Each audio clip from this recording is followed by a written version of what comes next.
Hermanos, muy buenos días, el Señor los bendiga. Qué gusto que nos podamos ver una vez más aquí en la casa del Señor. Esperamos que, como todas las semanas y todos los días en que estamos expuestos a las bendiciones y beneficios de nuestro Señor, también este sea el caso cuando venimos a su reunión aquí en su casa. Queremos alabar al Señor, pero antes vamos a orar. Les invito, hermanos, pónganse de pie, vamos a hacer una oración.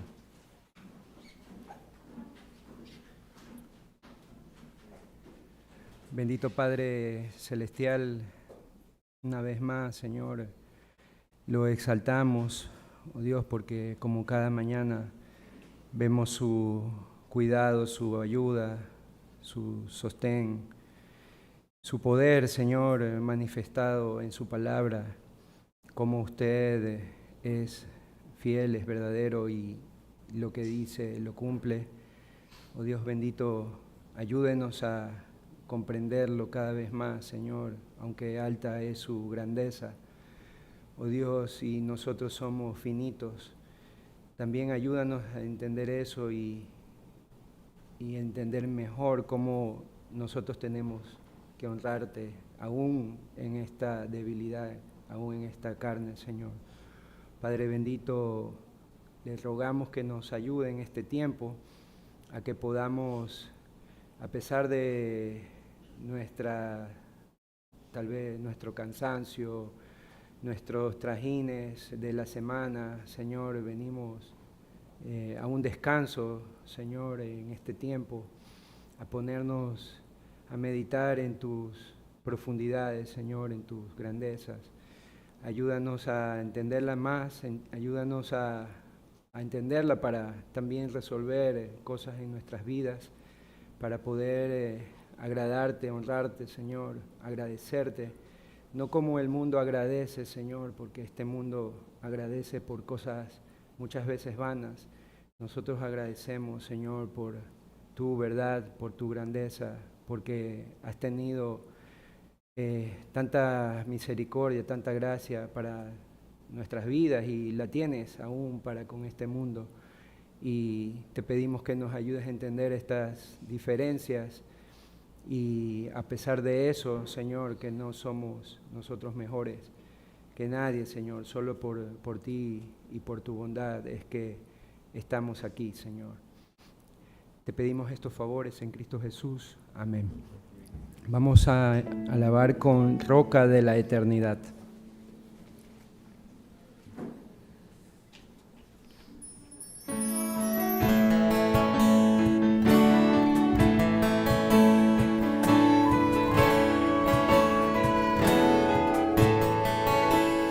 Roca de la eternidad, fuiste abierta tú por mí, sé mi escondedero fiel, solo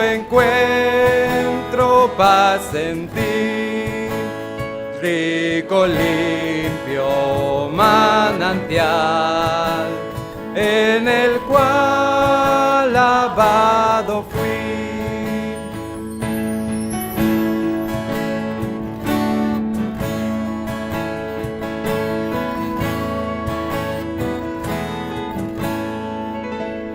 Aunque sea siempre fiel, aunque llore sin cesar, del pecado no podré justificación lograr, solo en ti teniendo fe, deuda tal podré pagar.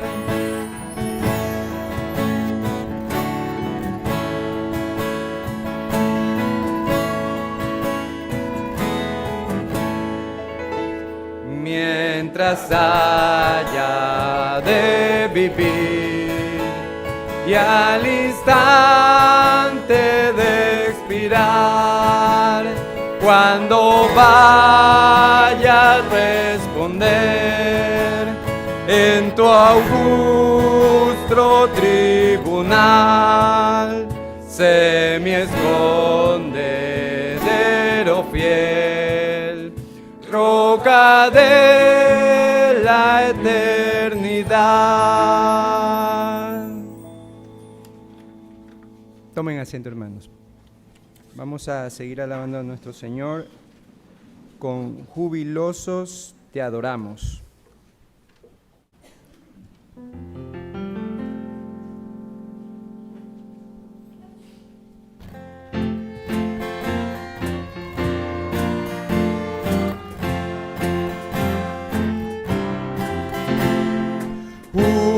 Jubilosos te adoramos, Dios de gloria y Salvador. Nuestras vidas entregamos, como se abre al sol la flor. Ahuyenta nuestros males y tristezas, oh Jesús. Danos bienes celestiales, llénanos de gozo y luz. Tierra y cielo están gozosos, reflejando tu amor.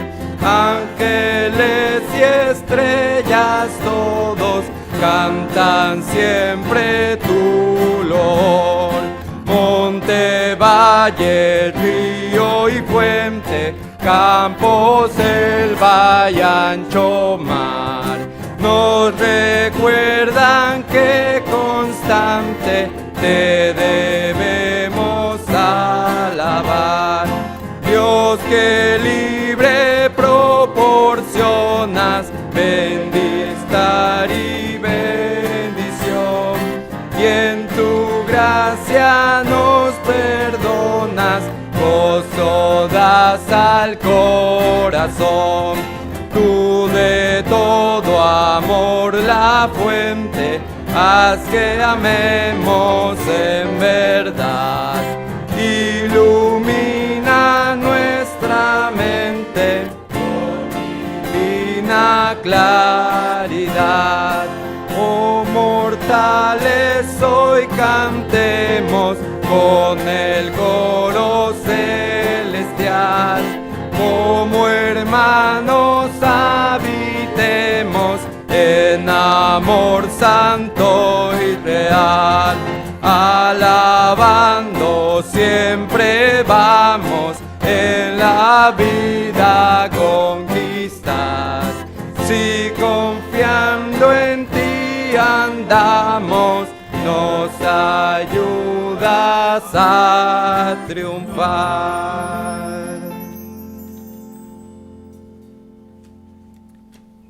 Seguimos alabando a nuestro Señor con la alabanza No valgo por mi posesión.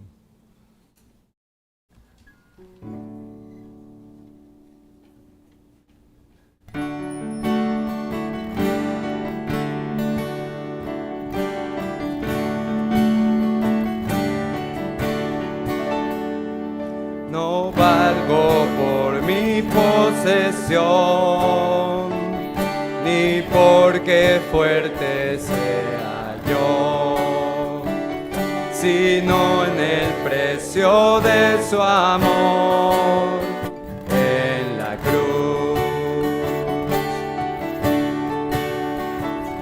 No valgo por ser muy capaz, ni por perder ni por ganar, sino en la sangre que vertió en la cruz. Redentor, tú eres mi gozo, gran tesoro, fuente de mi ser. Confiaré en Él, no hay otro, mi alma satisfecha está en Él. La fama y juventud se irán, como la flor que hoy no está, mas vida eterna tú nos das en la cruz. Yo no me jactaré en saber, ni en opulencia ni poder, mas yo me jactaré en Jesús y en la cruz. Redentor, tú eres mi gozo, gran tesoro, fuente de mi ser. Confiaré en Él, no hay otro, mi alma satisfecha está en Él.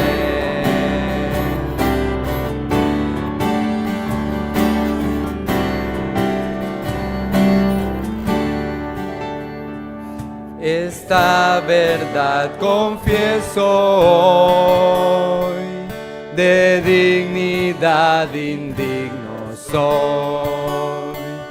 Tengo valor pues me compró en la cruz.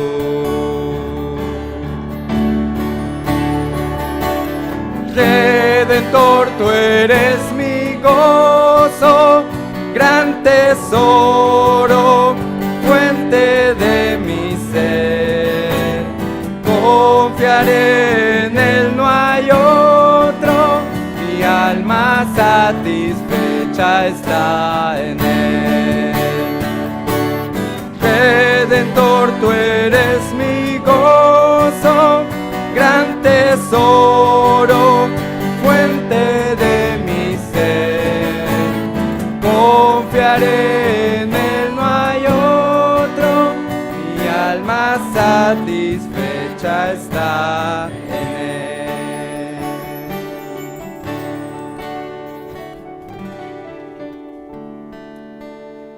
Pueden, hermanos, ponerse de pie, vamos a tener la lectura bíblica.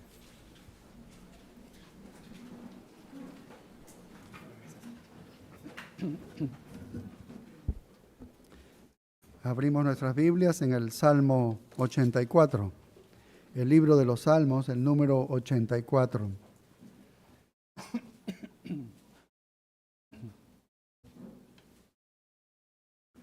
Cuán amables son tus moradas, oh Jehová de los ejércitos.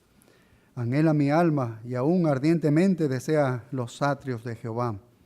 Mi corazón y mi carne cantan al Dios vivo. Aún el gorrión halla casa y la golondrina nido para sí, donde ponga sus polluelos, cerca de tus altares, oh Jehová de los ejércitos, Rey mío y Dios mío. Bienaventurados los que habitan en tu casa, perpetuamente te alabarán. Bienaventurado el hombre que tiene en ti sus fuerzas, en cuyo corazón están tus caminos. Atravesando el valle de lágrimas, lo cambian en fuente. Cuando la lluvia llena los estanques, irán de poder en poder, verán a Dios en Sión. Jehová, Dios de los ejércitos, oye mi oración.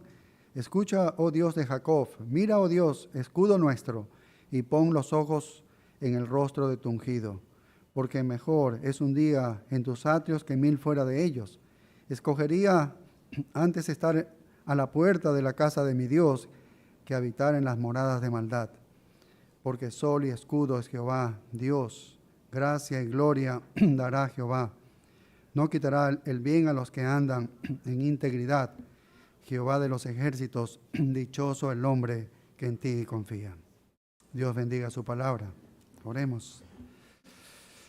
Padre, gracias te damos, Señor, por este nuevo día y que has puesto en nuestros corazones el deseo de estar en tus atrios, el deseo de estar en tu casa reunidos juntos, Señor, con la alegría en los corazones de que hemos sido justificados, de que hemos sido perdonados. Es imposible para nosotros agradarte sin Cristo en nuestras vidas, Señor.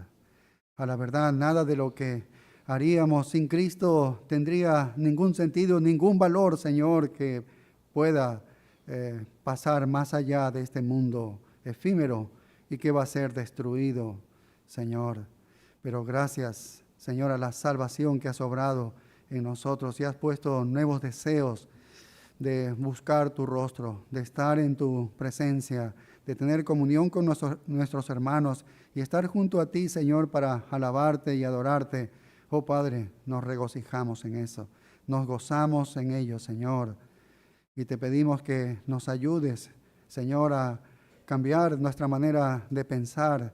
Este mundo hace su trabajo diariamente, hora tras hora, minuto tras minuto, tratando de llevarnos a ser la filosofía humana de este mundo, Señor, que trae pecado, que es superficial, Señor, que trae condenación. Pero tú traes, Señor, nuevos pensamientos que están más allá, Señor. Tú nos haces, de alguna manera, nos haces atesorar lo que debemos atesorar, que es tu reino, Señor, por sobre todas las cosas. Es lo que haremos, Señor, para tu reino en esta tierra, es la recompensa que tendremos allá en el cielo, Señor. Ayúdanos. Ayúdanos a que nuestra manera de pensar, nuestra manera de vivir sea transformada por medio de tu palabra, por medio del Espíritu Santo, que es una obra sobrenatural, Señor. No solo nuestra salvación, sino nuestra santificación, Señor. Y te damos gracias por ello. Ayúdanos a reconocer, Señor, de que tú ya nos has dotado de todo lo que necesitamos, Señor, para llevar una vida piadosa, tener una vida victoriosa. Ayúdanos a que nuestra mente tenga entendimiento para esto, tengamos la sabiduría de reconocerlo en tu palabra, en tus promesas y asirnos de ellas para vivir, Señor, esta vida victoriosa, prometida por ti, Señor. Y te damos gracias por todo lo que nos das. En tus manos quedamos en el nombre de Cristo Jesús. Amén. Tomen asiento, hermanos.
Vamos a cantar ahora el himno maravilloso es el gran amor.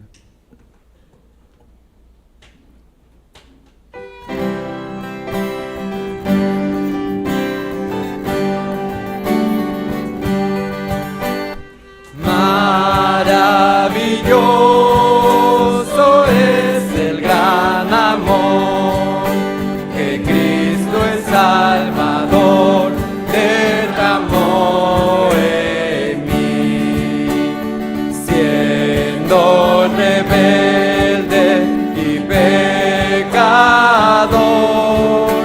yo de su muerte causa fui.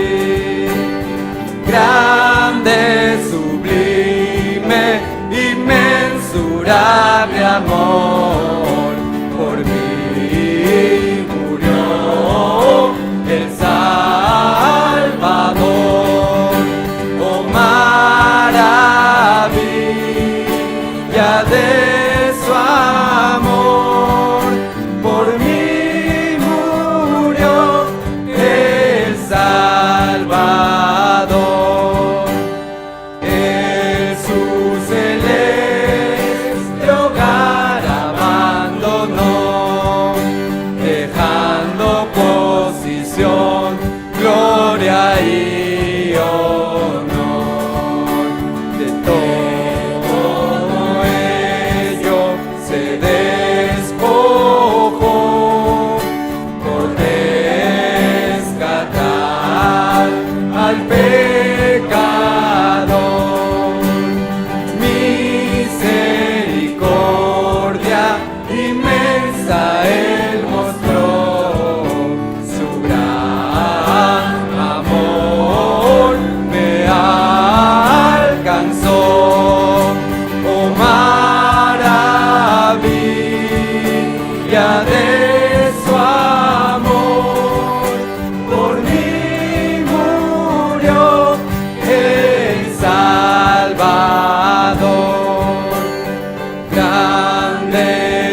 Bueno, hermanos, tiempo de los anuncios después de cantar como cantamos.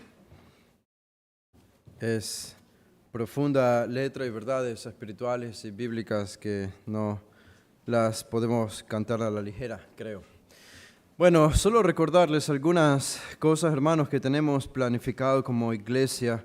Hemos estado mencionando la llegada de nuestros hermanos misioneros de California. Cada vez estamos más cerca. El 19 de julio ya están aquí. Y nosotros seguimos buscando el mejor lugar, el más ideal para hospedarlos, para recibirles. Así que estamos todavía recibiendo algunas ofertas de ustedes, si conocen o saben o tienen algún lugar donde ellos puedan quedarse. Son 5 de ellos y esperamos recibirles de la mejor manera posible. Y con la llegada de ellos también comenzamos esta semana a promocionar lo que va a ser nuestra conferencia de jóvenes el sábado 27 de julio. Y 2 de nuestros hermanos misioneros, Steve, que es el líder, con otro hermano más, van a participar en la enseñanza. Ellos 2 van a enseñar, obviamente con traducción, en esta conferencia para jóvenes que vamos a realizar aquí en nuestra iglesia. Es abierta para todos los jóvenes de colegio y universidad. Hasta la universidad, ya jóvenes de 30 y pico, 40, no creo que puedan venir porque esos ya se consideran solteros. Antes de eso son jóvenes todavía, ¿ok? Aquí nadie se resiente, está bien. Bueno. Pero ellos vienen con esa mente, ellos vienen al menos con el plan de ministrar las necesidades de jóvenes que están en colegio, en la etapa de colegio o de universidad también. No tenemos en realidad una edad fija hasta donde puedan venir jóvenes. Como uno se perciba joven todavía, podría venir probablemente. Pero bueno, oremos por esta conferencia también, hermanos, y por nuestros hermanos Steve y Daniel, creo que es el nombre del otro, Daniel, van a estar aquí enseñando y respondiendo también preguntas de los jóvenes. Y ellos, una de las cosas que tomamos el plan B, hemos dicho que van a venir a trabajar en la oficina de allá atrás y probablemente van a hacer algo allá atrás, pero estamos cambiando un poco el plan hacia el plan B, que sería trabajar en lo que ustedes no muchos conocen, pero es el departamento que tenemos aquí en nuestra iglesia, donde han vivido algunas parejas antes. Hay un departamento aquí bien a mi izquierda, que es en un segundo piso. El plan es remodelar eso y hacer que funcione. Puede ser como biblioteca o puede ser como clases para LAPEX, también clases de discipulado o escuela dominical para la iglesia aquí en domingos o entre semana. Así que vamos a tratar de utilizar ese departamento para nuestro beneficio. El plan es que ya nadie viva allí y lo podamos utilizar para los intereses de la iglesia o del APEX. Así que ellos es muy probable que vengan a trabajar en ese lugar de allí y vamos a requerir de un trabajo y una ayuda de ustedes antes de que ellos vengan. Hay que hacer un pequeño trabajito allí, así que eso les vamos a comunicar un poco más adelante a medida que se acerque la fecha de la llegada de nuestros misioneros. Pero estén orando por todo esto y por los simposios de predicación expositiva también que organizamos como LAPEX en el mes de julio y en el mes de agosto en Quito. Bueno, hermanos, si alguno de ustedes viene a nuestra iglesia por algún tiempo, es creyente y quiere ser parte de nuestra iglesia, quiere ser miembro, familia de nuestra congregación, también tenemos un curso de membresía para que sean miembros de nuestra iglesia. También tenemos cursos de bautizo, si es que alguien no es bautizado y quiere bautizarse. Y también tenemos cursos de fundamentos de la fe para los nuevos creyentes. Siempre hay una mosca que se mete aquí, siempre. No sé si ustedes pueden ver desde allá lejos, pero cada vez que uno se sube aquí, siempre hay una mosca. Y eso que no hay comida aquí, no hay nada, es algo extraño. Bueno, pero todos estos cursos, hermanos, están abiertos para los que deseen ser parte de esto. Si quieren más información al final del culto, acérquense. Alguno de los hermanos sugiere o alguno de nosotros para pedir más información, poderles ayudar y guiarles en todo este proceso que es importante para conocerles más, que sean conocidos por la iglesia. Bueno, creo que eso es todo lo que tenemos en cuanto a anuncios, no hay más. Vamos ahora a pasar al tiempo de las ofrendas y vamos a hacerlo con reverencia, meditando en el significado. Esta es una adoración que le vamos al Señor, así que vamos a orar.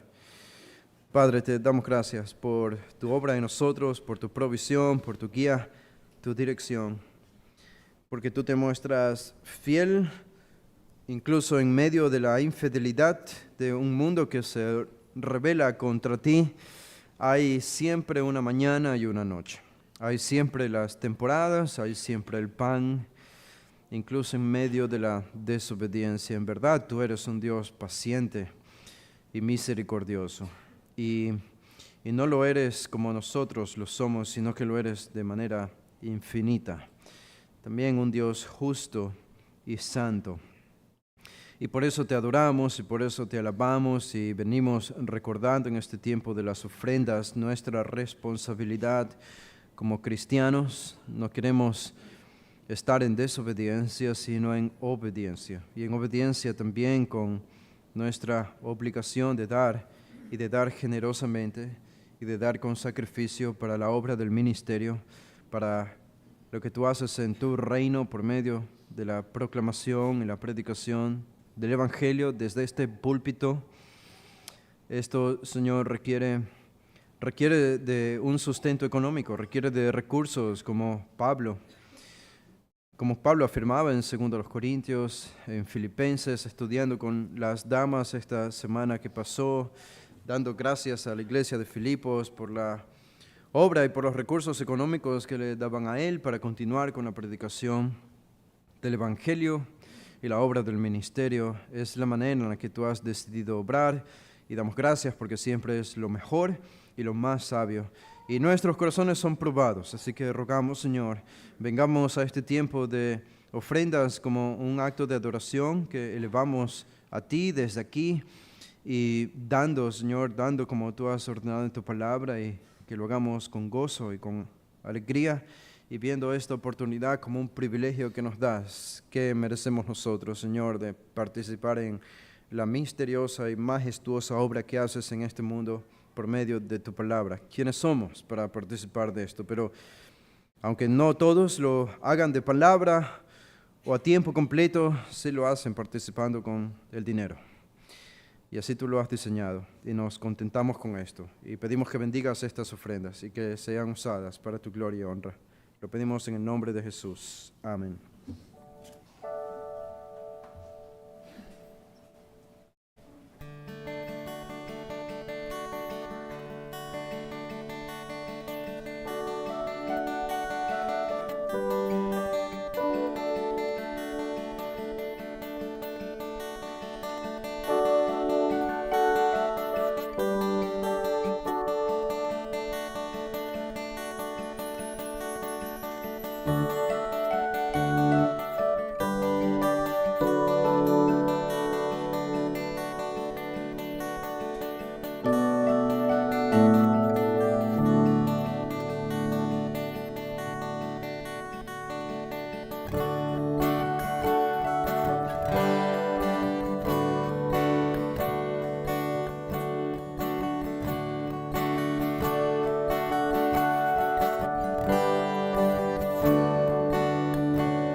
Bien, damos gracias a nuestros hermanos que nos han dirigido en las alabanzas y a los músicos también.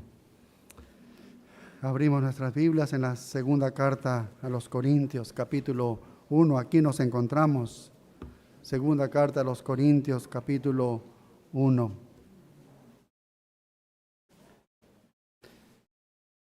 Los grandes corazones, ¿saben qué? Son el producto de grandes problemas. Es imposible tener un gran corazón si no se tiene grandes problemas. Las pruebas de la vida proporcionan a Dios la oportunidad de humillarnos, y la humillación es el camino a la gloria. Él permite tantos problemas para poder dar tanto consuelo y fuerza, para que no podamos en nuestras propias fuerzas, sino en las suyas, y llegar a ser todo lo que Él quiere que nosotros seamos. Es algo increíble. Esto es lo que vamos a estudiar el día de hoy. Si alguien sabía lo que era ser humillado, si alguien sabía lo que era tener una vida envuelta en problemas y dolores, si alguien sabía lo que era tener una constante tribulación, ese era el apóstol Pablo. Ese era Pablo. ¿Y sabes qué hizo él con todo eso? En lugar de luchar, lo abrazó. En lugar de resistirse, lo aceptó.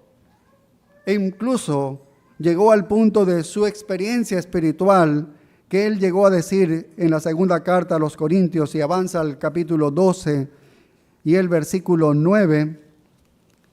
Segunda carta a los Corintios 12 y el verso 9. Desde la mitad del versículo dice: por tanto, de buena gana me gloriaré más bien en mis debilidades, para que repose sobre mí el poder de Cristo. Por lo cual, por amor a Cristo me gozo en las debilidades, en afrentas, en necesidades, en persecuciones, en angustias, porque cuando soy débil, entonces soy fuerte. Entonces Pablo había aprendido que los problemas, las pruebas y que el dolor que llegaban a su vida eran las mismas pruebas y dolores que Dios usó para convertirlo en el magnífico cristiano que él era. Aprendió que la fuerza de Dios solo se perfecciona en nuestra debilidad. Solo cuando hemos llegado al extremo de la vida en el que no tenemos solución humana, ya no hay nada que podamos hacer, Dios puede invadir a los cuerdos y hacer lo que solo Él puede hacer para ganar toda la gloria y producir belleza de la oscuridad. Eso es lo que hace Dios. El profeta Isaías decía lo mismo en el Antiguo Testamento, en el capítulo 49 y el verso 13. Es interesante lo que él dice, porque él estaba dispuesto a afirmar el consuelo de Dios en circunstancias extremas. En circunstancias extremas, él siempre decía de que Dios es el consuelo de su pueblo. Y mira, Isaías 49:13 dice: cantad alabanzas, oh cielos, y alégrate, tierra, y prorrumpid en alabanzas, oh montes, porque Jehová ha consolado a su pueblo, y de sus pobres tendrá misericordia. Ese es nuestro Dios, ¿sí ves? Mira el verso 15, dice: ¿se olvidará la mujer de lo que dio a luz para dejar de compadecerse del hijo de su vientre? Aunque olvide ella, yo nunca me olvidaré de ti. Ese es nuestro Dios. Mira Isaías 51, un poco más adelante, y el versículo 12, 51 y el verso 12 dice: yo soy vuestro consolador. ¿Quién eres tú para que tengas temor del hombre que es mortal y del hijo del hombre que es como heno? Y mira, un capítulo más adelante, Isaías 52 y el versículo 9. Isaías 52 y el verso 9 dice: cantad alabanzas, alegraos juntamente, soledades de Jerusalén, porque Jehová ha consolado a su pueblo, a Jerusalén ha redimido. Y luego, si avanzas un poco más, un último texto aquí en Isaías 66:13, una increíble expresión del profeta sobre la consolación de Dios. Y dice así, Isaías 6:13.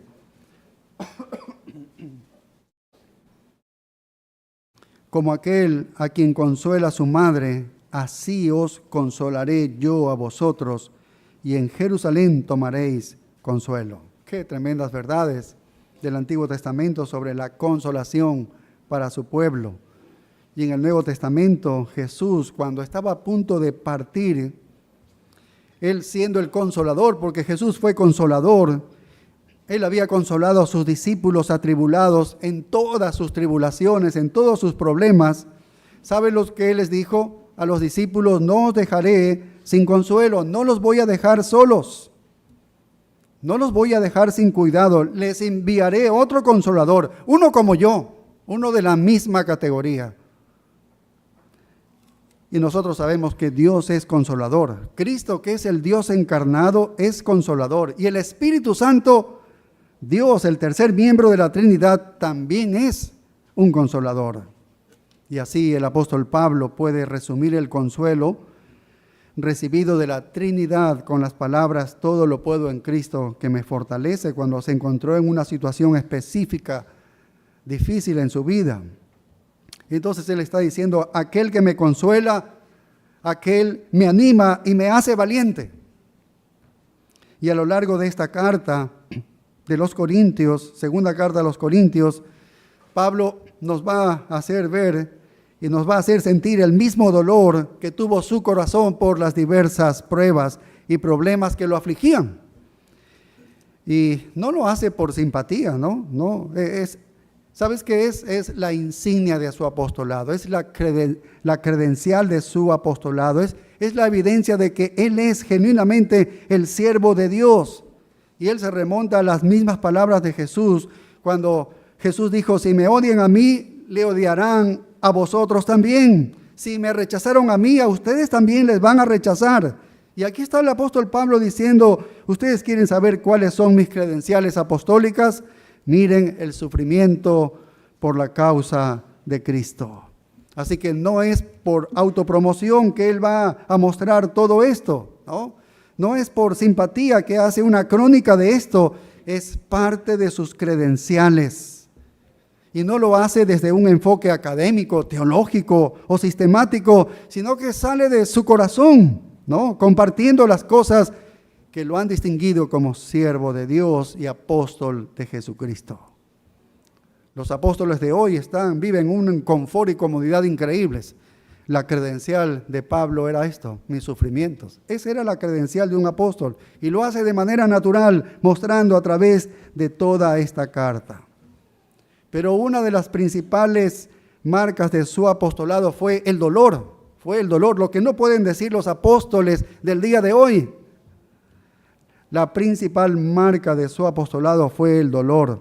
Y no solamente el dolor físico de la persecución, sino el dolor de la decepción que vino al trabajar con todas las iglesias. Y ciertamente Corinto le infligió en su ser, le causó mucho dolor a esta iglesia. Recuerden que esta es la cuarta carta que les escribe. Solo una de ellas está registrada, primera a los Corintios, y luego esta que estamos nosotros estudiando. Las otras dos son cartas perdidas para nosotros. Pero él estaba profundamente afligido y herido por ellos, por su pecado y por su deserción de él, y por haber desertado a la verdad y abrazar la falsa doctrina y abrazar a los falsos maestros. Y eso lo impulsó a escribir esta segunda carta a los Corintios. Pero él quiere que sepan que a pesar de todo su dolor, a pesar de todas sus pruebas, él no está gimiendo, él no se está quejando, él está regocijándose, porque no importa cuál sea el alcance de sus pruebas, porque ese es el alcance al que ha llegado el consuelo de Dios. Es la misma medida de su dolor, es la misma medida del consuelo de Dios. No importa cuán débil se haya vuelto el apóstol Pablo, es en la medida de su debilidad que el poder de Dios ha sido revelado. ¿Ves? Es en la medida de nuestra debilidad es cómo el poder de Dios se va a revelar. Por lo tanto, su sufrimiento es parte de equiparlo para el ministerio en virtud de permitirle consolar a otros y expresar el poder de Dios ¿Cómo más se puede expresar el poder de Dios? Allí está. ¿Cómo lo hacía? A través de los sufrimientos y dolores, él iba a recibir consolación de Dios, y eso era un equipamiento para poder consolar a otros. Ahora recuerde que el grupo de los falsos maestros, que afirmaban ellos ser verdaderos apóstoles, la iglesia se había infestado de ellos y habían efectuado un motín bastante serio, y habían inducido a algunos de los creyentes a rebelarse contra el apóstol. Y su plan era muy claro. Ellos querían enseñar la herejía. Ellos eran representantes de Satanás disfrazados de ángeles de luz y querían enseñar la herejía. Pero para enseñar la herejía tenían que destruir a los que habían enseñado la verdad, y en este caso era el apóstol Pablo. Así que atacaron a Pablo con mentiras calumniosas, acusándolos de toda clase de pecados, de inmoralidad. Y dijeron que era un farsante, que era un fraude, que carecía de credibilidad, que carecía de integridad, que él no era de Dios. Este hombre no es de Dios, él no representa la verdad. Y lo lamentable es que esta iglesia les creyó, o al menos algunos o muchos de ellos le creyeron, y este motín vino en contra de Pablo, y eso fue lo que lo llevó a escribir esta carta, y esta carta se la dio a Tito. Tito la tomó y fue para allá y regresó después, y ha informado que la mayoría de los hermanos respondió con arrepentimiento. Afirmaron su amor para el apóstol Pablo.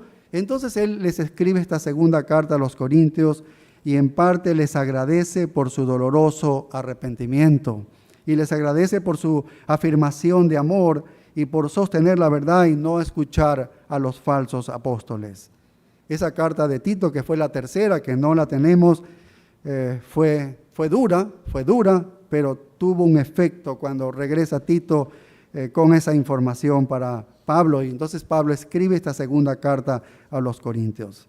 Pero también sabe que hay una minoría de personas que todavía están allí y que ese motín no va a desaparecer del todo, y por eso escribe esta carta en gran parte para una presentación tan indiscutible de su integridad apostólica, esperando que eso ponga fin a ese motín. Si había algunos allí que todavía estaban, algún residuo de ese motín, que se disuelva por completo. Esta segunda carta tenía también este propósito. Ahora, aparentemente, uno de los ataques contra él fue un ataque contra el hecho de que él estaba siendo castigado por pecado. Eso fue una acusación también. Lo habían acusado de todo, desde inmoralidad hasta tantas otras cosas, y simplemente ellos estaban diciendo: ¿ustedes ven cómo sufre el apóstol Pablo? Miren cuánto sufre, cuánta persecución soporta, cuán difícil es la vida para él. Bueno, averigüen, Dios lo está castigando por sus pecados. Más o menos como los amigos de Job, ¿no? Y Pablo responde a esa falsedad con estos versículos del 3 al 11, ¿sí? Los que estamos comenzando a estudiar. Él les está diciendo como un resumen de estos versículos del 3 al 11, Dios viene a mí, pero no viene a mí para castigarme. Sepan ustedes que Dios no me está castigando, sino que Él viene a mí para consolarme. Eso es lo que le está diciendo en estos versículos. Dios no me está haciendo esto por algún pecado, Él me está haciendo pasar por esto para hacerme fuerte y permitirme tener un ministerio más grande. Eso es lo que les está diciendo. Y así que vamos a leer los versos aquí del 3 al 7. Ustedes pueden seguir la lectura. Dice: bendito sea el Dios y Padre de nuestro Señor Jesucristo, Padre de misericordias y Dios de toda consolación, el cual nos consuela en todas nuestras tribulaciones, para que podamos también nosotros consolar a los que están en cualquier tribulación, por medio de la consolación con que nosotros somos consolados por Dios. Porque de la manera que abundan en nosotros las aflicciones de Cristo, así abunda también por el mismo Cristo nuestra consolación. Pero si somos atribulados es para vuestra consolación y salvación, o si somos consolados es para vuestra consolación y salvación, la cual se opera en el sufrir las mismas aflicciones que nosotros también padecemos. Y nuestra esperanza respecto de vosotros es firme, pues sabemos que así como sois compañeros en las aflicciones, también lo sois en la consolación. Vaya, estos versículos del 3 al 7 muy reveladores, pero este pequeño texto tan simple y algo repetitivo de la palabra consolación, que a veces puede aquí confundirnos a nosotros al leer. Sin embargo, son pocos los versículos, pero nos dice algunas cosas muy profundas sobre el consuelo de Dios en nuestro propio sufrimiento, ¿sí? Así que vamos a ver algunos puntos. La semana pasada señalamos, de aquí se derivan algunos puntos. Veamos el primero, tal vez vamos a ver unos 3 por el tiempo que nos apremia. En primer lugar, podemos observar cómo hay una promesa de consolación. Hay una promesa de consolación para sus hijos, para los cristianos, para su pueblo. Hay una promesa. Mire el versículo 4 lo que dice, el cual nos consuela, dice, en todas nuestras tribulaciones. ¡Qué promesa! ¡Qué promesa! Dice, el cual nos consuela en todas nuestras tribulaciones. Así que Pablo está diciendo, mira, quiero que ustedes sepan que el Dios de consolación nunca falla, nunca falla. Su naturaleza es consolar a los suyos. Su naturaleza es consolar. Es más, es su promesa. Mira el texto como dice, el cual nos consuela en todas nuestras tribulaciones. No te voy a dejar sin consuelo. Eso es lo que está diciendo Pablo del Señor. Y eso es lo que dijo también Jesús. Él es el Dios de todo consuelo. Él es el Padre de las tiernas misericordias, el Padre de piedad y de compasión. Siempre va a otorgar aliento, consuelo y la fortaleza apropiados para su pueblo. El Señor, que es un amigo, que se apega más que un hermano, que está con nosotros, está siempre cerca de nosotros. Tan cerca como la respiración, que nunca nos deja ni nos abandona, que se instala en nosotros, porque Él habita en nosotros, que tiene recursos ilimitados para nosotros. Él es el Señor que promete suplir de todas nuestras necesidades. Él es el Señor que dice que Él es el Dios de consuelo, nos consolará en todas nuestras aflicciones. Y Pablo habla esto no tanto por revelación, bueno, lo está revelando, pero también lo habla por experiencia. Por experiencia, es lo que está enseñando justamente. Mira, es muy parecido a Romanos 8:31. Si vamos allá, les invito a ir a este texto. Romanos capítulo 8 y el verso 31. Mira lo que dice aquí esta pregunta retórica del apóstol Pablo. Dice, ¿qué pues diremos a esto? Si Dios es por nosotros, dice, ¿quién contra nosotros? ¿Y cuál es la respuesta a esta pregunta retórica? Si Dios es por nosotros, ¿quién contra nosotros? Y la respuesta es que nadie puede estar en contra de nosotros. ¿Por qué? Porque Dios es tremendamente poderoso. Porque Dios es tremendamente poderoso. Mire el verso 32. El que no escatimó ni a su propio Hijo, sino que lo entregó por todos nosotros. Dice, ¿cómo no nos dará también con Él todas las cosas? Si ya Él nos ha dado el regalo más grande. ¿Cuál es el regalo más grande que puede dar Dios a un pecador? Su Hijo. Nos ha dado ese regalo. Ya no puede darte más grande que eso. ¿Ves? Nos ha dado a su Hijo.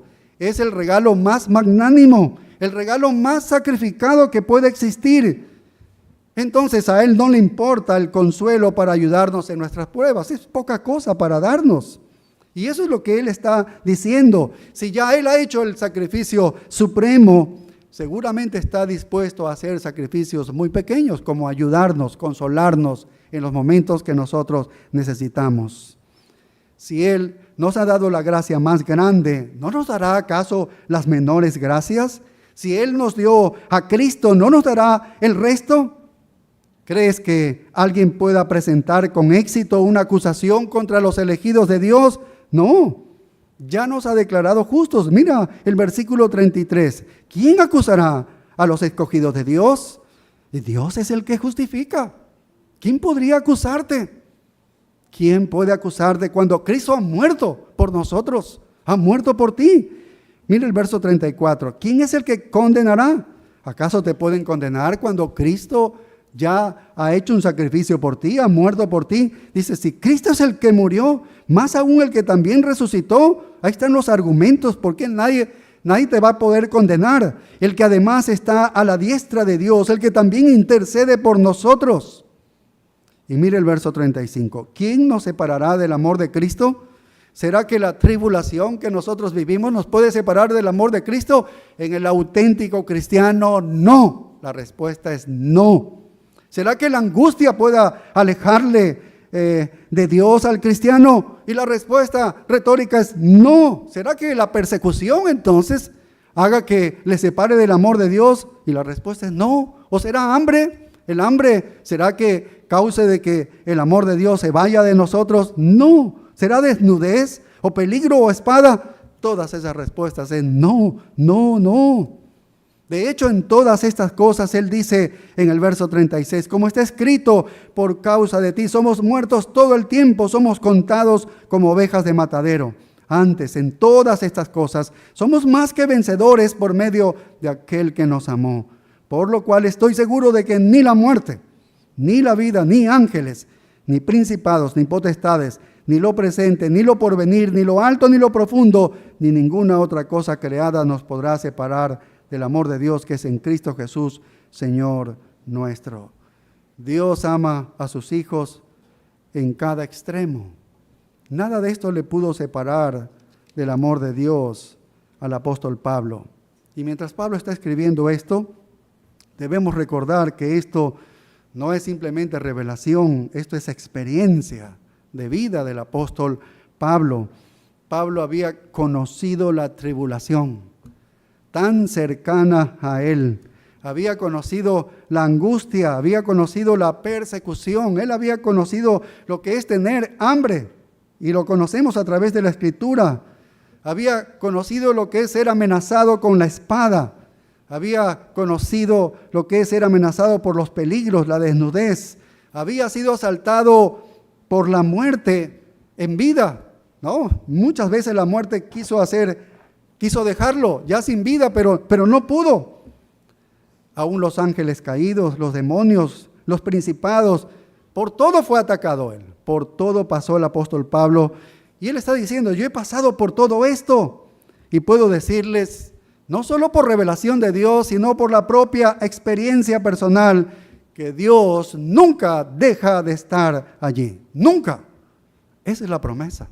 Y eso es lo que está diciéndonos en el versículo 4. ¿Sí ves? Y ante esto el salmista no debería haber dicho, estoy desesperado. ¿Dónde está Dios? ¿Por qué me ha olvidado? ¿Por qué se ha olvidado Dios de mí? ¿Por qué te desesperas, alma mía? ¿Por qué estás preocupado? ¿No? Pero luego el salmista dice, mi esperanza está en Dios. ¿Por qué? Porque su presencia está allí. Como puede ver en el plan soberano de Dios, Él permanece junto a los suyos. Él permanece junto a sus hijos. Y entonces el apóstol Pablo puede decir, hablaré bien de Dios. ¿Sí? Él dice, voy a hablar bien de Dios, y él comienza en el verso 3 diciendo, bendito sea el Dios, dice. Eso lo estudiamos la semana pasada. Y ahora en el verso 4 dice, Él nos consuela en todas nuestras tribulaciones. Esa es la naturaleza de Dios, consolarnos en nuestras tribulaciones. ¿Sí ves? Esa es la promesa de Dios. Eso es lo que nos está diciendo en el verso 4. Él nos consuela en todas nuestras tribulaciones. Este es el primer punto de la consolación. Hay una promesa. En la segunda carta a los Corintios 10:13, bien hace leer este texto para todos nosotros que pasamos muchas pruebas y tentaciones. En la segunda carta a los Corintios 10:13 dice, no os ha sobrevenido ninguna tentación que no sea humana. Dice, pero fiel es Dios, que no os dejará ser tentados más de lo que podéis resistir, sino que dará también juntamente con la tentación la salida para que podáis soportar. ¡Qué seguridad de Dios! ¡Qué promesa para nosotros! ¿Ves? Filipenses 1:6, estando persuadido de esto, que el que comenzó en vosotros la buena obra, la terminará hasta el día de Jesucristo. Vaya, a veces no creemos ni en nosotros mismos de que vamos a ser perfeccionados, pero la garantía de que Él lo va a hacer. Cuando estemos en el cielo no vamos a ser los que somos el día de hoy. Iremos mejorando y llegaremos a la perfección en el cielo. Ahí seremos perfectos. Ahora mira, aquí en el versículo 4, en esta frase, Él nos consuela en todas nuestras tribulaciones. Esta palabra tribulación en el idioma original significa presión, presión. Y en la vida del apóstol Pablo siempre estaba la presión tratando de aplastar su vida.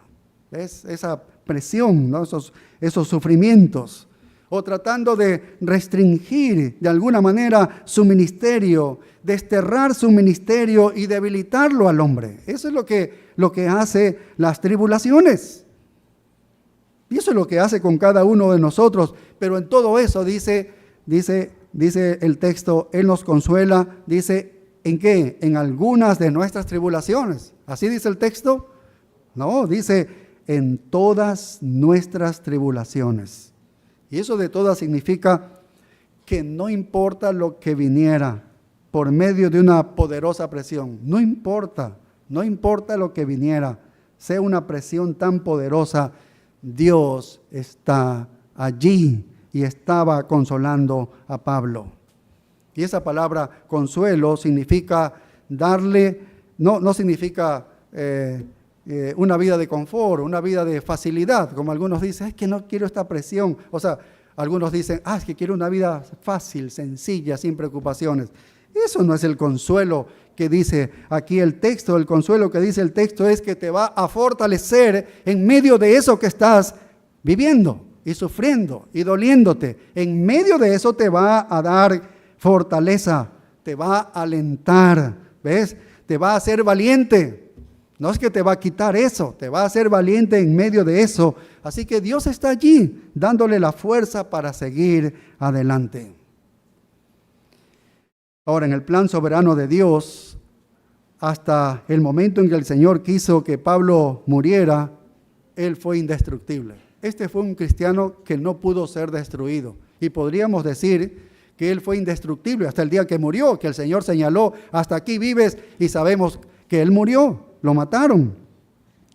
Ahora, usted puede ir a Hechos 9. No vayamos allá, solo voy a hacer referencias.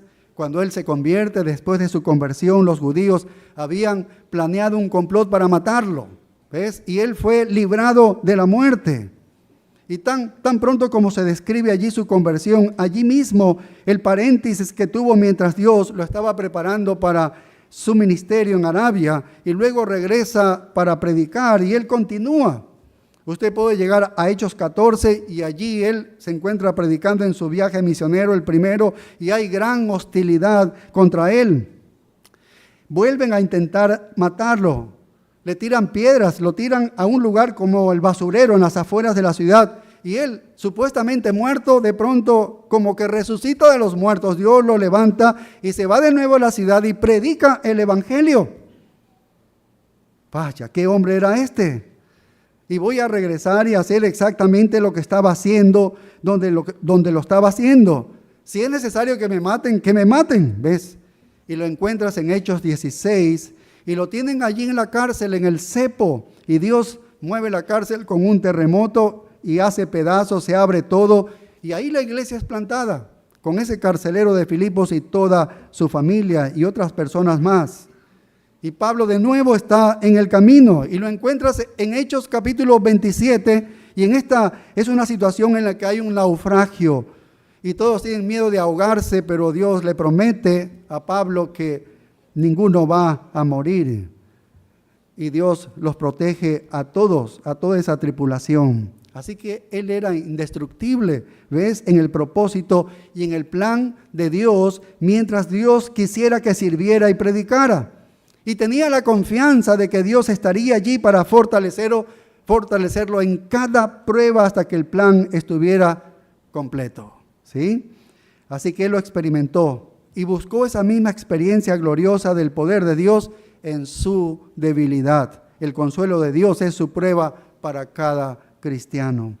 Así que la promesa de consuelo es una promesa a todos los creyentes de que Dios va a estar allí a nuestro lado mientras le sirvamos, sosteniéndolo y fortaleciéndolo fielmente a todo creyente. Bien, este es el primer punto. Aquí hay una promesa de que vamos a recibir consuelo en todas nuestras tribulaciones. Pero luego el apóstol Pablo, aquí en el versículo 4 mismo, en la segunda parte, nos habla del propósito de la consolación. Y esto es importante porque él lo pudo entender el apóstol Pablo y está enseñando a los corintios y nos está enseñando a nosotros también. Porque nosotros tal vez tenemos nuestra mente diferente y pensamos que el sufrimiento es algo feo para nosotros y que no tiene ningún bien para nosotros. Pero mira qué propósito tiene justamente la consolación. Mira, versículo 4 dice, el cual nos consuela en todas nuestras tribulaciones, y aquí viene el propósito, para que podamos también nosotros consolar a los que están en cualquier tribulación, por medio de la consolación con que nosotros somos consolados por Dios. Vaya, qué verdad tan increíble para nosotros, tan reveladora. Pablo ve la consolación no como un fin en sí mismo, sino como un medio para un fin. Nosotros decimos, es que ya quiero la consolación, porque ya no soporto. Lo vemos como un fin. Pablo no lo veía así, sino que era un medio porque había otro fin, un propósito más allá del simple sufrimiento, más allá. Él ve la consolación como una confianza, lo ve como una mayordomía. No. Él ve el consuelo de Dios como algo que no tiene la intención de terminar con él. Es decir, esto no va a terminar en verdad, ¿sí? Esta consolación va a venir porque sigo teniendo aflicciones, pero esto no es algo que va a terminar. No me está prometiendo que va a terminar de inmediato, sino que esto debe ser transmitido. Esto debe ser transmitido. Yo recibo esa consolación y la debo transmitir. Y está diciendo entonces, si he sufrido, es para que Dios me consuele a mí, para que yo pueda consolarlos a ustedes cuando ustedes sufren. ¿Ves eso? ¿Podemos entender el propósito de la consolación? Este propósito de la consolación es entonces convertirnos en consoladores. Convertirnos en consoladores. Si tú no tienes dolores, sufrimientos, aflicciones, tú no vas a ser consolado por Dios. Eso significa que no eres equipado para servirle al Señor y no vas a poder consolar a ningún otro hermano. Porque Dios, nuestro Dios, es un consolador. Cristo es un consolador, el Espíritu Santo es un consolador y nosotros también debemos serlo. A veces la vida de un cristiano puede ser tan egoísta que vive su vida. A nadie consuela, no quiere hablar con nadie. No, yo no quiero hablar con nadie, yo vengo y me voy a mi casa y ya está. Vaya, todo el ministerio que el apóstol Pablo nos enseña sobre la consolación, ¿eso significa que tú no eres consolado? ¿Que no tienes nada que dar a un hermano necesitado? No hay nada que dar porque no eres consolado por Dios. Pablo está diciendo, estoy tan feliz de ser consolado por Dios en mi angustia para que pueda usar el consuelo que Él me dio y la fuerza que Él me dio para fortalecerte. Así le decía el hermano de Corinto. ¿Sabes? Todo esto que yo sufro, y es porque Él me fortalece, Él me da valentía. ¿Y sabes para qué? Para que yo te transmita esto a ti, para tus tribulaciones, para que yo puedas conocer el poder de Dios, que es algo sobrenatural. El Dios soberano usó a Pablo para humillar a los hermanos de Corinto. Dios usó a Pablo para humillar a los hermanos de Corinto, porque las primeras 3 cartas que escribió fueron humillaciones. Hemos estudiado la primera carta, es dura, ¿sí?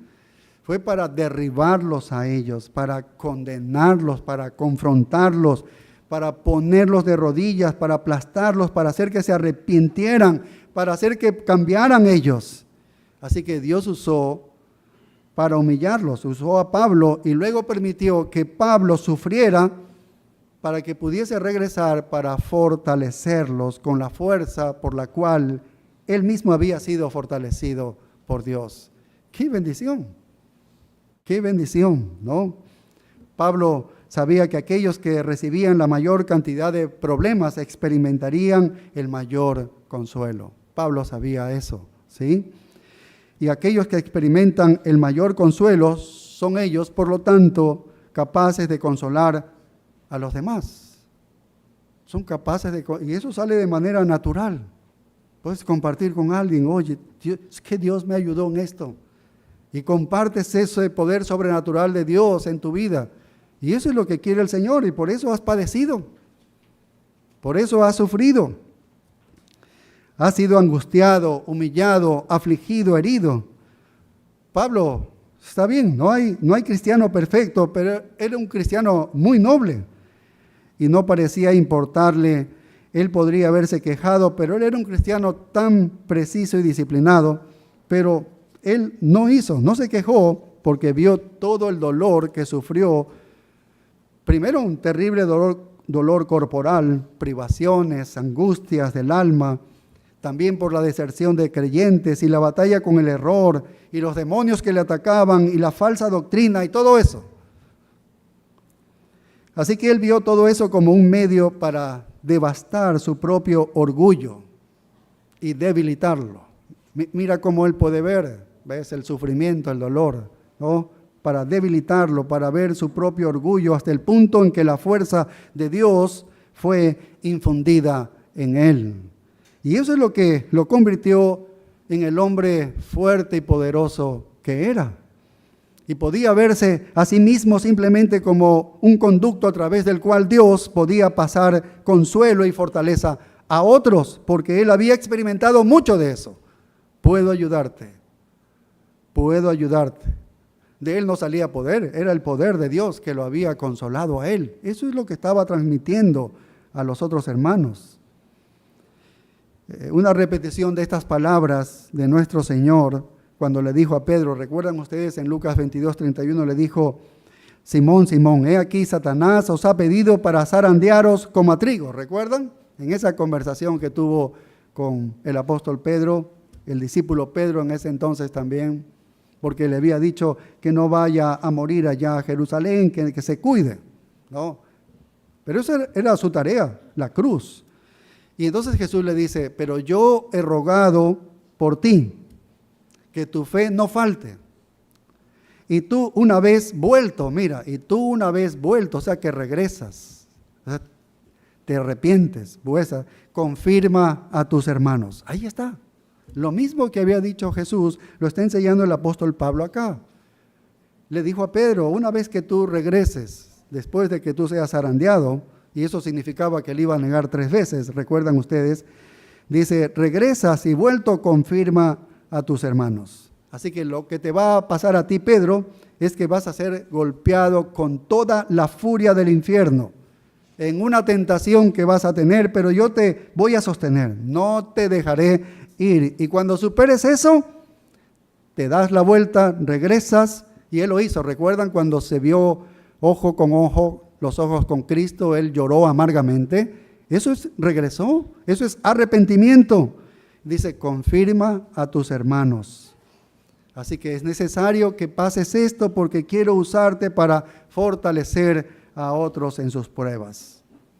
Entonces Pablo está diciendo, no solo buscamos el consuelo de Dios para nosotros mismos, porque muchos hermanos solo buscan que Dios me consuele, quiero la fuerza de Dios en mí, y solo así, ¿eh? Pero nos enseña que no debemos ver así, sino que buscamos corazones quebrantados para consolarlos con la fuerza que hemos recibido de Él. Ese es el propósito de la consolación de Dios a nosotros, ¿ves? No olvidemos esto, si no nos quedamos con una consolación en nosotros. Y mira el final del verso 4, dice, somos consolados por Dios. Solo Dios trae el verdadero consuelo. No hay consuelo en ningún otro lugar. Dios es el Dios de todo consuelo. Ningún hombre, ninguna mujer te va a traer consolación verdadera. Solo Dios, solo en Él lo puedes encontrar. Tu consuelo viene de Dios. Todo lo demás es una farsa. Psiquiatras, psicólogos, analistas, sea quien sea, gente común tratando de consolar a la gente en el ámbito humano, en un reino humano con soluciones humanas. Y todo eso es efímero, que no perdura, no resuelve el problema.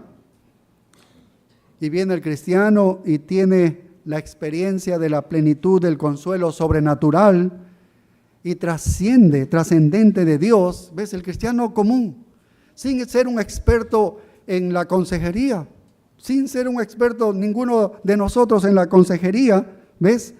Y esa es la única fuerza verdadera, ese es el único poder verdadero.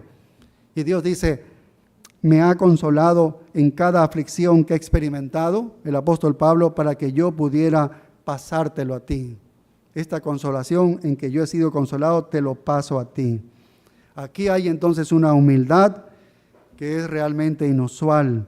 Aquí hay un hombre que está diciendo, sufriré lo que tenga que sufrir si eso puede hacerme una bendición para alguien más. Vaya, qué tremendo propósito de la consolación de Dios. Y avancemos al tercer punto, que es lo que vamos a avanzar el día de hoy, que es el principio de la consolación. Aquí en el versículo 5, regresando a nuestro texto, vemos el principio de la consolación. Y vemos que la consolación de alguna manera es limitada. A pesar de que Dios es la meta, Dios de todo consuelo, y nos ha consolado en todas nuestras aflicciones, hay una razón para ello, hay límites, hay parámetros. Y mira lo que dice el verso 5.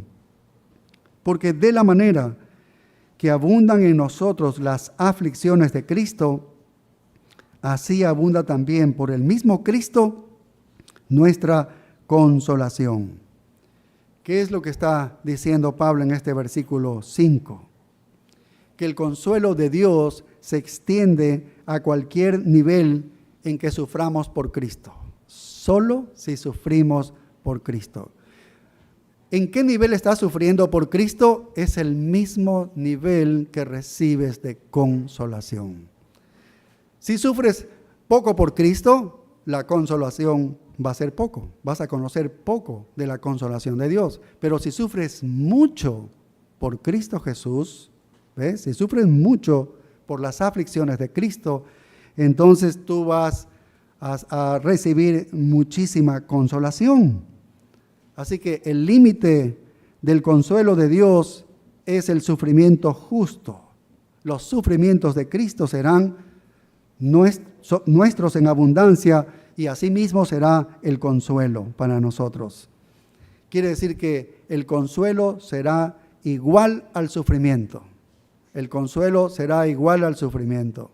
Si alguno de ustedes dice, es que yo no soy muy consolado por Dios, quiere decir que usted sufre mucho por las aflicciones de Cristo. ¿Sí ves? Sufres poco por las aflicciones de Cristo. Pero si eres muy consolado por Dios es porque sufres mucho por Cristo en verdad. ¿Sí? El consuelo es igual al sufrimiento. ¿De qué sufrimiento está hablando? Y esto es interesante que debemos entender. No es sufrir por el pecado. Eso es otra cosa. No está hablando aquí del pecado. Recuerden. No está hablando de sufrir por el pecado, sino es sufrir por Cristo. Sufrir por Cristo. Allí viene entonces la consolación. En 1 de Pedro 4:12 dice, amados, no os sorprendáis del fuego de prueba que os ha sobrevenido, como si alguna cosa extraña os aconteciese, sino gozaos por cuanto sois participantes de los padecimientos de Cristo. Estamos 1 Corintios 4:12, para que también en la revelación de su gloria os gocéis con gran alegría, en la revelación de su gloria, es decir, al final de todo. Dice, os gocéis con gran alegría. Ese 3 es interesante, dice, sino gozaos por cuanto sois participantes de los padecimientos de Cristo. Gózate. Oye, si tú estás participando de los padecimientos de Cristo, gózate, dice. ¿Por qué? Porque hay una recompensa que va más allá de este mundo temporal. Hay una recompensa eterna. Mira el versículo 15, primera de Pedro 4:15, dice: así que ninguno de vosotros padezca como homicida. Por eso está diciendo aquí, o ladrón, o malhechor, o por entremeterse en lo ajeno. Pero si alguno padece como cristiano, no se avergüence, sino glorifique a Dios por ello. ¿Qué significa eso? Añade otro componente: en la medida de que sufras para Cristo y que seas consolado. Dice que serás recompensado en la eternidad. Si tú sufres para Cristo, vas a tener la consolación al mismo nivel. Pero no solo eso, sino que vas a ser recompensado en la eternidad. Tu recompensa eterna está conectada con el grado de sufrimiento que tienes el día de hoy. Y eso es igual que el grado o el nivel de consolación que recibes de Dios, porque eso está conectado, ¿no?, con el sufrimiento que tenemos. Una ilustración que nos da está en el versículo 14, primera de Pedro 4:14, dice: si sois vituperados por el nombre de Cristo, mira, sois bienaventurados. ¿Sí? Si sufres por Cristo, eres bienaventurado, porque el glorioso Espíritu de Dios reposa sobre vosotros. Ciertamente, de parte de ellos, Él es blasfemado, pero por vosotros es glorificado. Qué increíble. No importa lo que te suceda por el nombre de Cristo, Dios te va a bendecir. No importa lo que te suceda cuando lo haces por Cristo, Él te va a bendecir. El Espíritu de gloria, el Espíritu de Dios descansará sobre ti. El Espíritu Santo vendrá sobre ti con poder. Eso es lo que quiere decir el apóstol Pablo, el apóstol Pedro. Te va a infundir fuerza. Serás fortalecido en el hombre interior por el Espíritu de Dios, como hemos visto en la carta a los Efesios. Cuando usted es vilipendiado por el nombre de Cristo, usted debe ser bendecido por eso, porque el Espíritu va a venir a usted y le va a infundir valentía, le va a infundir fuerza, le va a infundir poder. Ese es un privilegio para los cristianos y eso es parte también de la recompensa eterna que va a tener el creyente. Pero por otro lado, mire el verso 15 lo que dice: así que ninguno de vosotros padezca como homicida o ladrón o malhechor o por entremeterse en lo ajeno. Y el verso 16: pero si alguno padece como cristiano, no se avergüence, sino glorifique a Dios por ello. No es por el pecado, ¿ves? No es por el pecado. Y Pablo está defendiéndose y diciendo: quiero que entiendan que no hay promesa de gloria futura, no hay promesa del poder presente del Espíritu Santo para consolarlos y fortalecerlos, si su sufrimiento es un sufrimiento por el pecado. No hay nada. No hay ni consolación ni promesa eterna. El consuelo de Pedro no llegó hasta que se arrepintió. ¿Ves? ¿Cuándo comenzó a sentir consuelo de Dios el apóstol Pedro? Cuando él lloró amargamente y se arrepintió. Allí comenzó a ser consolado por Dios. Pero nunca viene la consolación de Dios cuando estamos en pecado. No hay consolación. Dios no está diciéndonos aquí: bueno, en todos tus pecados Dios te va a consolar. Eso no está diciendo Pablo. ¿Cómo puede consolarnos en el pecado? Si te arrepientes, entonces encuentras la consolación de Dios. ¿Sí ves? Eso es interesante que nosotros entendamos. De hecho, si estamos en pecado, nosotros sabemos que la mano de Dios va a estar sobre nosotros y puede castigarnos y lo hace bien. Y el castigo será bueno para nosotros porque entonces nos hará arrepentirnos y dejar lo malo que estamos haciendo. Así Él perfecciona nuestra santidad. Por lo tanto, los parámetros para la promesa del consuelo de Dios son los sufrimientos de Cristo. Así que regresando al verso 5 dice: porque de la manera que abundan en nosotros las aflicciones de Cristo, lo que está diciendo que esto nunca puede terminar, ¿sí? Todo el tiempo está sucediendo. A Pablo le sucedió todo el tiempo, ¿sí? Todo el tiempo que estuvo en el ministerio, él estuvo padeciendo todo esto, lo recibió así. Y luego vemos cómo él dice que estamos atribulados en todo, mas no angustiados, en apuros, mas no desesperados, perseguidos, mas no desamparados, derribados, pero no destruidos. Dice, llevando en el cuerpo siempre, por todas partes, la muerte de Jesús, para que también la vida de Jesús se manifieste en nuestros cuerpos. Mira, segunda carta de los Corintios 4:10, dice, llevando en el cuerpo siempre, por todas partes, la muerte de Jesús. ¿Por qué? Si tú llevas la muerte de Jesús en todo tiempo, dice, para que también la vida de Jesús se manifieste en nuestros cuerpos. Mira el verso 12, de manera que la muerte actúa en nosotros y en vosotros la vida. Y mira el verso 14, sabiendo que el que resucitó al Señor Jesús, a nosotros también nos resucitará con Jesús y nos presentará juntamente con vosotros, porque todas estas cosas padecemos. ¿Por qué? Por amor a vosotros, para que, abundando la gracia por medio de muchos, la acción de gracia sobreabunde para gloria de Dios. Bien, abundan los sufrimientos de Cristo por todos lados. Dice, esta es mi vida. El apóstol Pablo se presenta, ¿sabes qué? Esto es lo que yo estoy llevando. En Gálatas él dijo, llevo en mi cuerpo las marcas de Jesús. ¿Qué es esto que llevo en mi cuerpo las marcas de Jesús?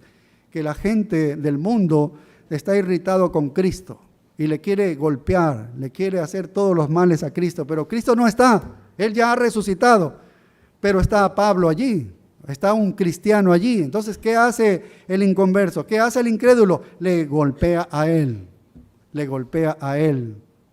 porque no está Cristo. Entonces le golpea al cristiano, le golpeaban al apóstol Pablo, le están pegando a él, ¿no?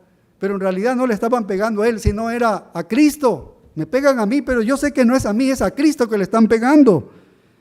Eso es exactamente lo que quería decir, que llevo en mi cuerpo las marcas de Jesús.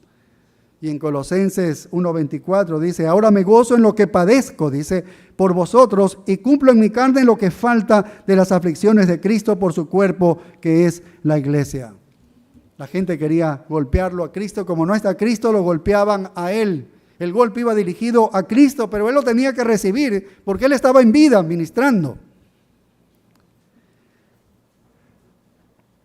Me lo están dando a mí porque es para Cristo, pero me lo están dando a mí porque él no está aquí. Pero él se regocijaba en todos esos sufrimientos por causa, en este caso, de los corintios. Por causa de los corintios.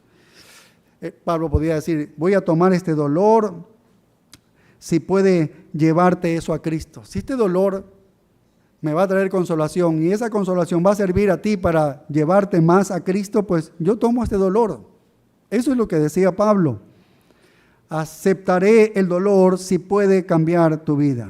Como le dijo a los romanos, los sufrimientos de este mundo no son dignos de ser comparados con la gloria que será nuestra algún día en Cristo Jesús, en la gloria venidera. Y a los filipenses les dijo, para conocerle a Él y el poder de su resurrección y la comunión de sus sufrimientos. Eso es lo que quiero, estar en comunión con los sufrimientos de Cristo. Lo que Él sufrió, yo también podría sufrirlo. ¿Sí? Entonces voy a tomar las cicatrices de los golpes destinados a Jesús, quien recibió los golpes destinados a mí, porque en este mundo puedo tener tribulación. Y dijo Jesús, pero Él es el que vence al mundo. Jesús venció al mundo, dice. Confiad, dice, yo he vencido al mundo. Eso es lo que nos enseña este texto. En la medida que nosotros sufrimos por Cristo, es en la misma medida que nosotros somos consolados a través de Cristo. ¿Qué te parece? ¿Crees que no eres muy consolado por Dios? Es que seguramente no estás sufriendo por la causa de Cristo, porque es en la misma medida que recibes la consolación. Esto es algo tremendo, revelador para nosotros. La promesa de consuelo viene de Dios. Eso es lo que hemos estudiado en el primer principio. El propósito de la consolación llega a través de nosotros a los demás. Yo sufro porque voy a ser consolado, pero soy consolado para que yo pueda consolar a otros en sus aflicciones y dolores. Ese es el propósito de la consolación. Y los parámetros de esta consolación están definidos por el sufrimiento de Cristo. En la misma medida que yo sufro por Cristo, entonces en la misma medida yo soy consolado. ¿Ves? Él derramará su espíritu de gracia y gloria sobre ti cuando tu sufrimiento sea por causa de la justicia de Cristo. Oremos. Padre, gracias. Te damos por lo que nos has enseñado el día de hoy a través del apóstol Pablo. Grandes verdades para nosotros, Señor. Un significado diferente de las aflicciones, el sufrimiento, Señor. Como para quedarnos nosotros, Señor, solamente hablando de nosotros, quejándonos, padeciendo, llorando, gimiendo, encerrándonos, viviendo en una vida depresiva, Señor. Nada que ver, Señor, cómo debemos ver el sufrimiento. Si es el sufrimiento por ti, Señor, entonces tenemos promesa de que seremos consolados. Nunca nos dejas solo, Señor. Y el propósito es, no soy yo, no está circunscrito solamente para la vida del cristiano, está circunscrito, Señor, para ir hacia afuera, para ayudar a los necesitados, Señor. Ayúdanos a entender esto, ayúdanos a ir ese paso más allá del que no lo hacemos, Señor, consolar a otros. Para eso permites tanto sufrimiento. Ese dolor lo usas para eso, para traerme consolación y para poder darlo a otros, Señor. Y gracias. Ayúdanos, Señor. Entendemos que vivir por Cristo, sufrir por Cristo es en la misma medida que vamos a ser consolados a través de Él. Y te damos gracias por todo ello. En el nombre glorioso de Cristo Jesús. Amén. Nos ponemos de pie, hermanos, para despedirnos en oración.